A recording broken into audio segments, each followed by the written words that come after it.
voluntaryong nagbalik loob ang isang communist terrorist group member sa 803rd Maneuver Company RMFB 8 sa barangay Imelda, Mondragon, Northern Samar.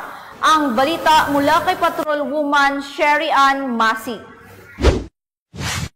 Voluntaryong nagbalik loob ang isang miyembro ng communist terrorist group sa himpilan ng 803rd Maneuver Company RMFB 8 sa barangay Imelda, Mondragon, Northern Samar. Ang kanyang pagbabalik loob ay resulta ng pagsisikap at negosasyon ng mga tauhan ng 803rd Maneuver Company Regional Mobile Force Battalion 8 kasama ang 2nd Northern Samar Provincial Mobile Force Company, Northern Samar Provincial Intelligence Unit, 125th SAC 12 Special Action Battalion PNP SAF, Regional Intelligence Unit 8 at Mondragon Municipal Police Station. Ang nasabing nagbalik loob ay nasa kustodiya ng 803rd Maneuver Company RMFB 8 para sa facilitation at assessment para sa posibleng enrollment sa Enhanced Comprehensive Local Integration Program ng gobyerno.